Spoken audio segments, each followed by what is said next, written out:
तो welcome back दोस्तों। आज मैं एक्सप्लेन करने वाला हूँ द समर हिकारू राइड के एपिसोड नंबर 16 को। और इस एपिसोड में हम देखेंगे उस होल की दूसरी दुनिया को। काफ़ी टाइम से यही बात चल रहा था कि अगर हमें होल को क्लोज करना होगा तो उसके अदर साइड जाना होगा, पर उसके अदर साइड है क्या, ये हमें इस एपिसोड में पता चलेगा। और हम देखेंगे क्या हिकारू और योस्की मिलके इस होल को क्लोज कर पाएंगे।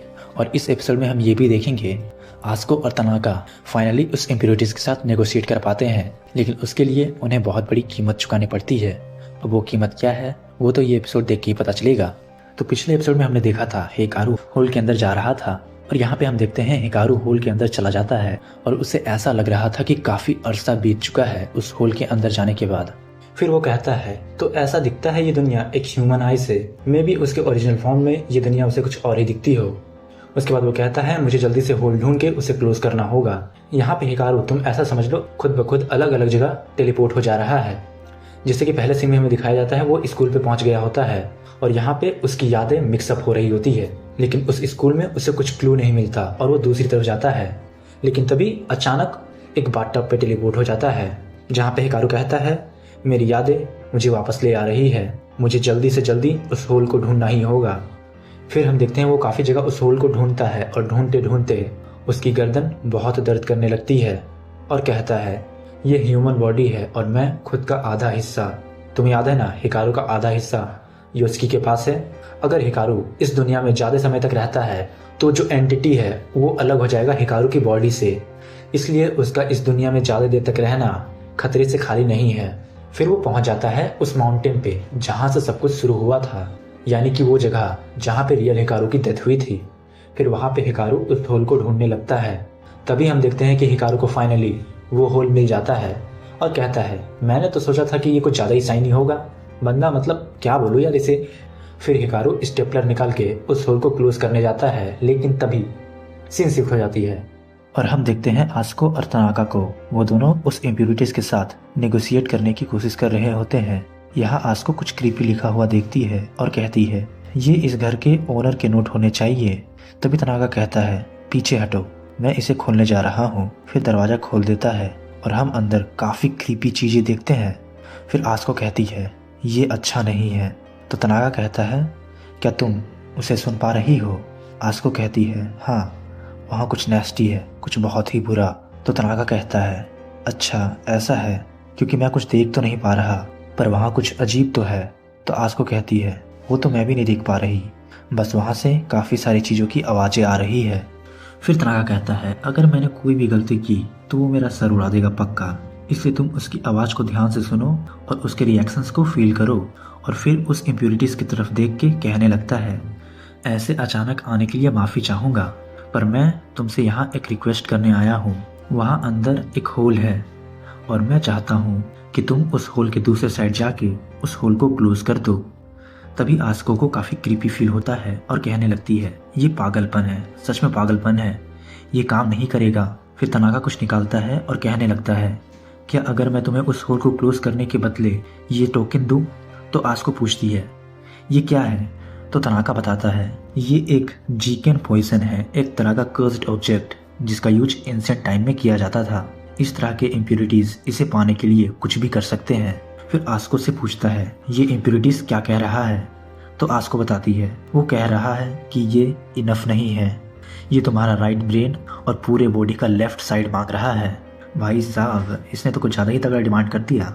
तो फिर तनाका कहता है ठीक है और हंस के कहता है ये तो ज़्यादा ही लालची हो रहा है, अब यहाँ से रियल नेगोशिएशन स्टार्ट होगी। फिर उसकी तरफ देख के कहता है पहले तुम्हें होल को बंद करना होगा।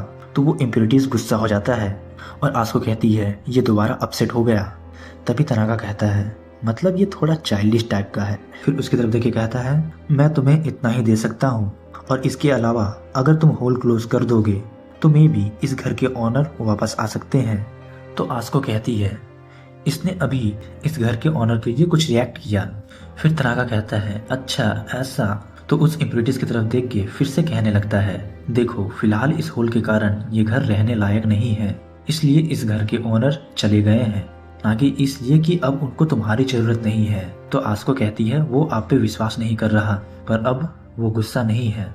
तभी तनाका काफी सारे एनिमल्स के बोन्स को दिखाकर कहता है ये सब घर के बैकयार्ड में दफनाया गया था और ये उन्होंने तुम्हारे लिए ही किया था, कितनी परवाह करते थे वो लोग तुम्हारी।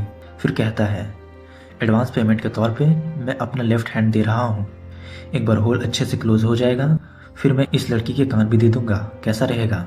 तो आस्को थोड़ा घबरा जाती है और कहती है अब ये कह रहा है कि ये होल क्लोज कर देगा। फिर तनाका अपना लेफ्ट हैंड आगे बढ़ाता है और कहता है हमारा सौदा पक्का, और वो इम्प्योरिटीज तनाका का लेफ्ट हैंड ले लेता है। और यहाँ पे आस्को थोड़ा सोच में पड़ जाती है, क्या ये इम्प्योरिटी बच्चे का है और वो अपनी माँ के चले जाने के बाद अकेला पड़ गया। तभी वो इम्प्योरिटीज दिखाई देने लगता है और कहता है माँ को मार डालो, जिसे देख के आस्को काफी डर जाती है। तो तनाका उसे कहने लगता है उधर मत देखो, और उस इम्प्योरिटीज को कहता है अब तुम्हारा सौदे का टाइम खत्म हुआ। और फिर वो इम्प्योरिटीज होल क्लोज करने चला जाता है। और तनाका आस्को को बताता है ये इम्प्योरिटीज पावरफुल तो था, पर हमारी खुशनसीबी है कि ये बाकी इम्प्योरिटीज की तरह होशियार नहीं था। फिर आस्को पूछती है तो आपका दिमाग और मेरा कान देने का वादा झूठ था। तो तनाका बताता है होल के बंद होने के बाद वो वापस ही नहीं आ पाएगा। तभी आस्को यहाँ थोड़ा रिलीफ फील करती है, लेकिन फिर तनाका कहता है पर जब कोई होल बंद होने वाला होता है तो वो वापस फाइट बैक करता है, मतलब होल फाइट करते हैं ताकि वो अपने आप को खुला रख सके। फिर सीन शिफ्ट होता है और हम लोग देखते हैं योस्की को। वो उस कनेक्शन के बारे में सोच रहा होता है, क्योंकि यहाँ पे योस्की को कुछ फील नहीं हो रहा होता है। तभी कुरुब्याशी का कॉल आता है। तो योस्की कहता है मैं होल बंद करने वाला हूँ, वापस फाइट करने की कोशिश करो। फिर हमें योस्की, आस्को और तनाका तीनों दिखाए जाते हैं और हमें बताया जाता है वो आने वाले हैं, मतलब होल फाइट बैक करने वाले हैं। और काफ़ी सारे हैंड और लेग्स उन सब पर अटैक करने लगते हैं। फिर सीन शिफ्ट हो जाता है और हम देखते हैं कुरुब्याशी और माकी को।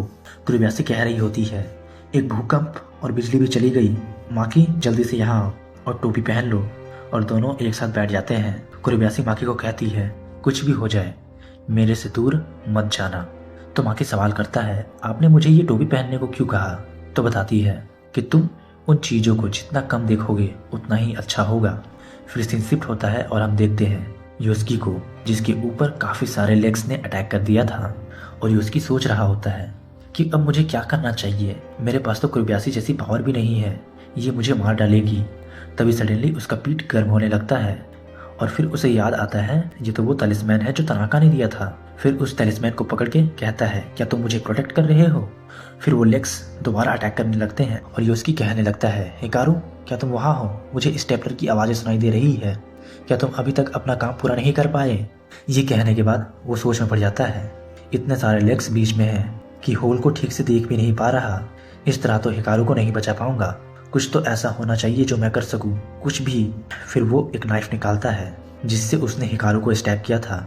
उसने उस नाइफ को उसके बाद से किचन पे नहीं रखा, हमेशा अपने पास ही रखता था प्रोटेक्शन के लिए। वो यहाँ सोच रहा है कि इस नाइफ से पता नहीं उस इम्प्योरिटीज को कुछ डैमेज होगा भी कि नहीं। तभी योस्की उन पर स्टैब करने लगता है और फिर सीन शिफ्ट होता है और हम देखते हैं वापस तनाका और आस्को को। उनके ऊपर काफ़ी सारे हैंड्स ने अटैक कर दिया होता है। तो आस्को कहती है अब हम क्या करें, क्या हमें इनके साथ भी बात करने की कोशिश करनी चाहिए। तो तनाका कहता है नहीं, अब ये काम नहीं करेगा, हमें यहाँ से भागना पड़ेगा। पर वो हैंड्स उन दोनों को घेर लेते हैं।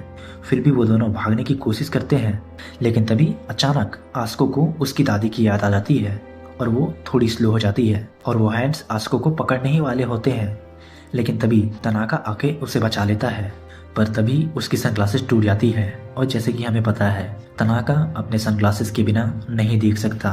फिर वो कहता है मैं अपने सनग्लासेस के बिना नहीं देख सकता, और अभी जो पहले हुआ उसकी वजह से मेरा आर्म भी यूजलेस हो गया है और ये अच्छी बात नहीं है। फिर वो आस्को से कहता है तुम्हें मेरे बिना ही जाना होगा, मेरे हैमस्टर को लो और भाग जाओ यहाँ से। और ये एपिसोड यहीं पे ख़त्म हो जाती है। तो इस एपिसोड में हमने काफ़ी सारी चीज़ें देखी, लेकिन अब सवाल ये उठता है कि आगे क्या होगा। अगले एपिसोड में हम देखेंगे क्या हिकारू वहाँ से बच के निकल पाएगा, क्या योस्की उसे बचा पाएगा, और तनाका के साथ क्या होगा, आस्को वहाँ से बच पाएगी, माकी और कुरुब्याशी के साथ क्या हुआ, क्या माकी को किसी ने खींच लिया या कुछ और। अगला एपिसोड और भी डार्क होने वाला है, क्योंकि अगले एपिसोड में कुछ बड़ा होने वाला है, और वो क्या होगा वो तो तुम्हें एपिसोड को देख के ही पता चलेगा। और सही में वो एपिसोड काफ़ी डार्क और मिस्ट्री से भरी पड़ी है, जिसे देख के लिटरली तुम शॉक होने वाले हो।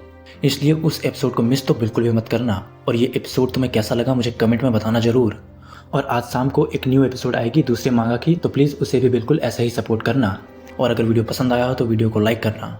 शेयर करना और अपने मेंथन भाई के चैनल को सब्सक्राइब कर देना। हम मिलेंगे अगले एपिसोड में।